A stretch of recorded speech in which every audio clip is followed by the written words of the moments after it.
On va parler de Donald Trump. Il s'est donc, c'est pour vous Christian Macarian, entre autres, exprimé sur l'Ukraine et sa résolution. Alors vous savez que Trump, c'est un peu monsieur expéditif. Il a parlé également d'un autre conflit qui oppose les Américains à la Chine sur Taïwan. Et de l'Ukraine, bien évidemment. Il répondait aux questions d'un journaliste américain. Écoutons-le. J'ai un plan très précis pour arrêter l'Ukraine et la Russie. J'ai une certaine idée. Peut-être pas un plan, mais une idée pour la Chine. Parce que nous avons de gros problèmes. Ils auront eux aussi de gros problèmes. Mais nous sommes dans le pétrin. Mais je ne peux pas vous donner ces plans parce que si je vous les donne, je ne pourrai pas les utiliser. Ils ne réussiront pas du tout. Vous savez, c'est une partie de la surprise, n'est-ce pas? Mais ils ne pourront pas beaucoup nous aider. Vous savez donc ce que vous allez dire à Poutine lorsque vous prendrez vos fonctions? J'avais de très bonnes relations avec lui et j'avais aussi de très bonnes relations avec Zelensky, mais j'avais de très bonnes relations avec Poutine. Alors c'est un peu court sur le fond, il y a la forme. Oui, je confirme qu'il est un peu court globalement.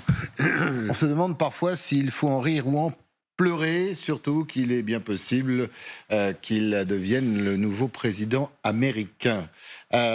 Plus sérieusement, parce que c'est important, c'est primordial, l'aide américaine à l'Ukraine, ils font ou ils défont cette guerre, ils donnent la victoire.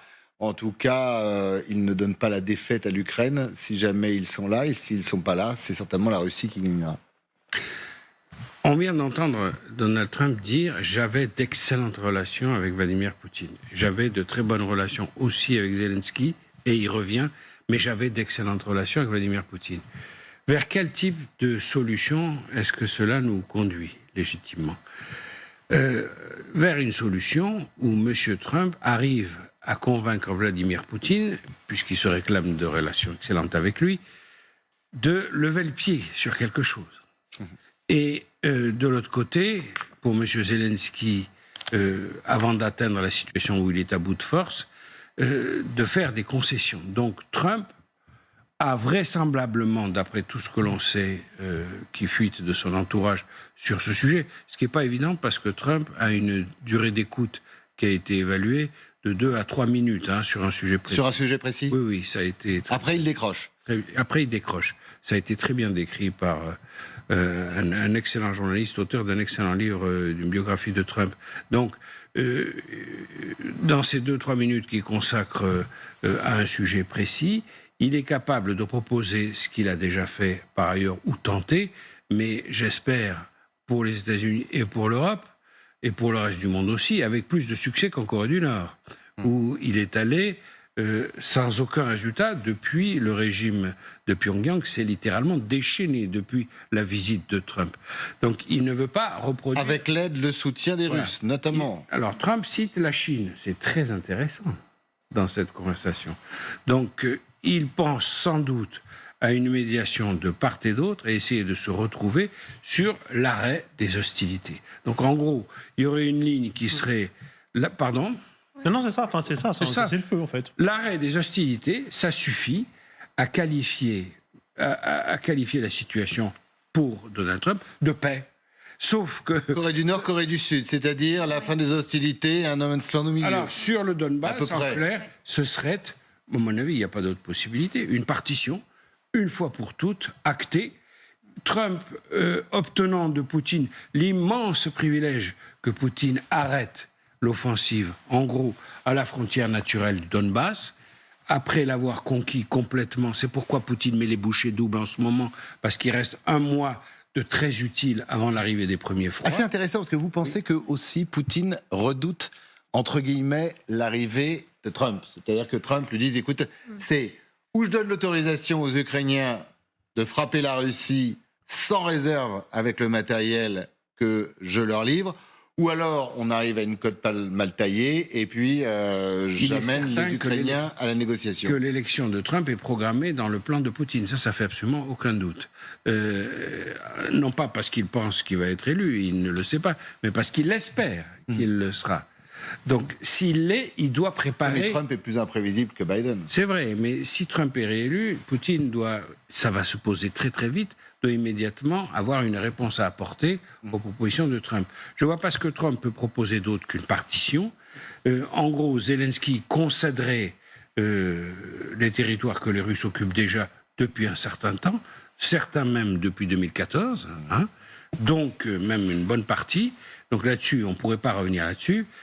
Après, on ouvrirait des négociations sur certains points, peut-être la Crimée ou des choses comme ça, encore que j'en doute beaucoup, personnellement, que les Russes accordent à ça. Mais en gros, Poutine accorderait en tout et pour tout, comme concession, le fait d'arrêter les hostilités.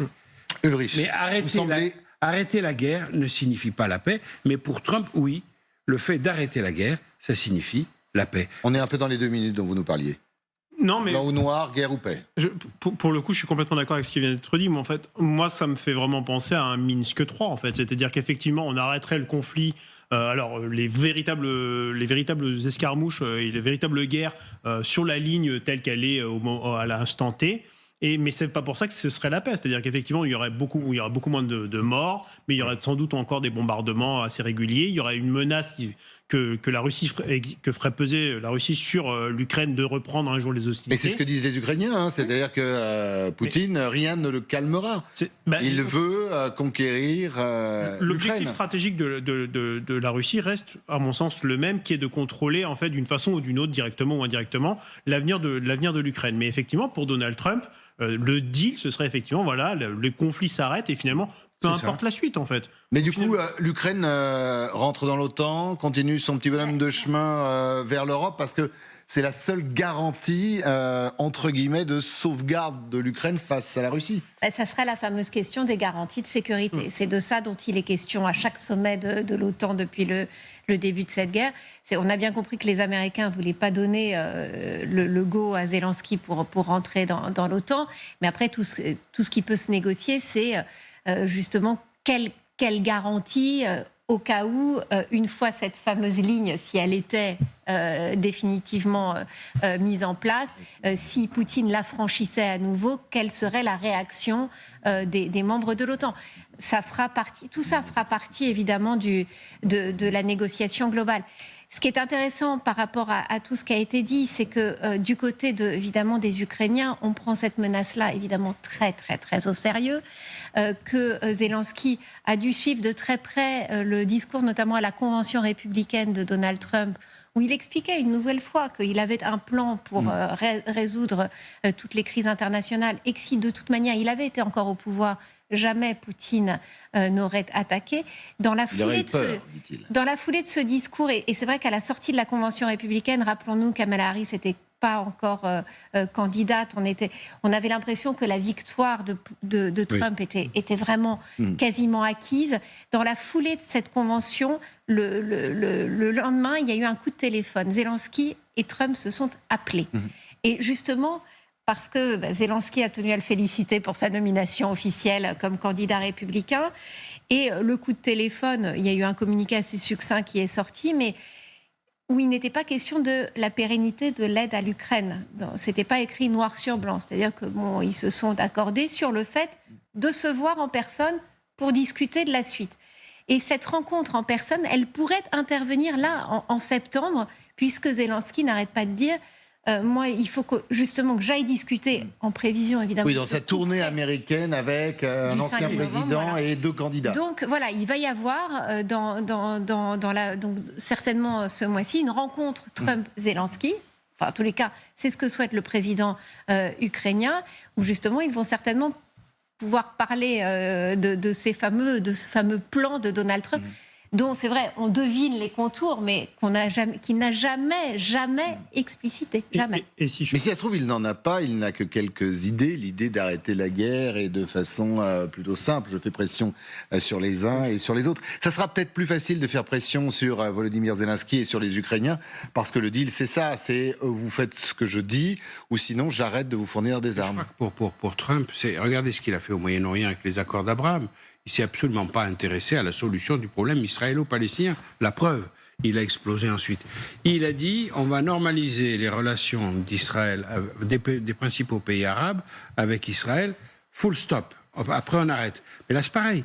Pour Trump, l'arrêt des hostilités égale paix. Or, la paix, ça n'est pas l'arrêt des hostilités. Ça, c'est le cessez-le-feu.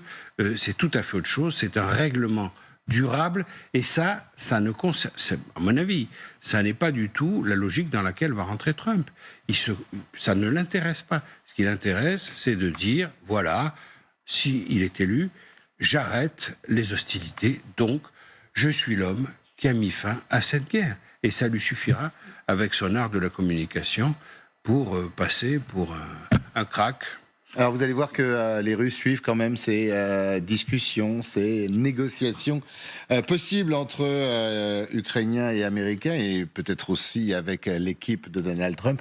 Dmitri Peskov, qui était en déplacement, c'est quasi la première fois d'ailleurs qu'il suivait au cours d'un déplacement officiel à Vladimir Poutine. Il s'est exprimé, il a parlé de cette aide américaine possible aux troupes ukrainiennes sur le terrain. Et vous allez voir que les Russes ne sont pas plutôt contents de ce qui se passe et ils réservent encore quelques surprises aux alliés de l'Ukraine.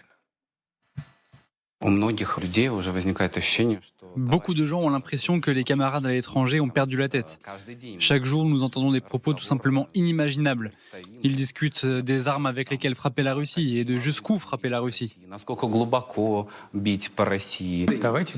Soyons précis. Il ne s'agit pas de camarades à l'étranger, mais de camarades à l'Ouest. En fait, ils agissent comme des faucons.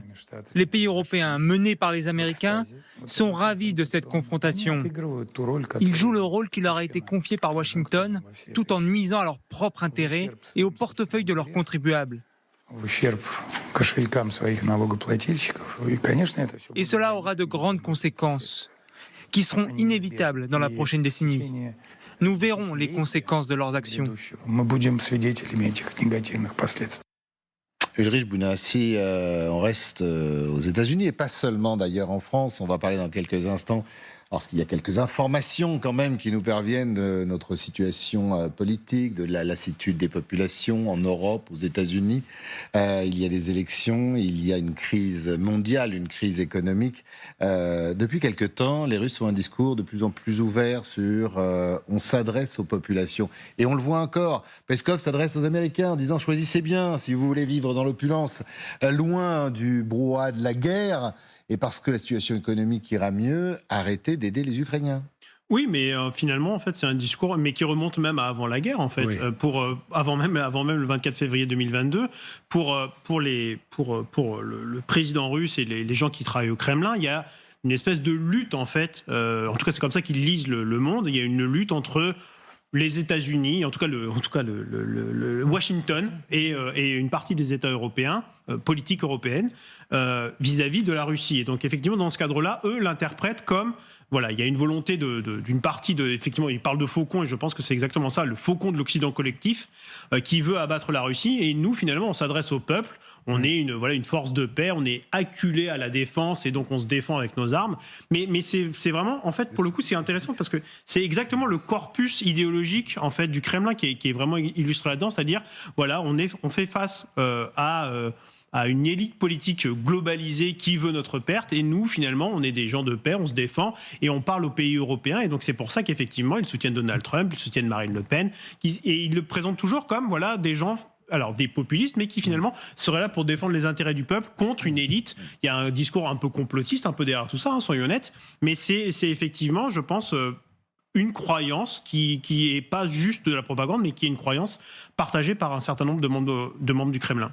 Merci beaucoup à tous les trois.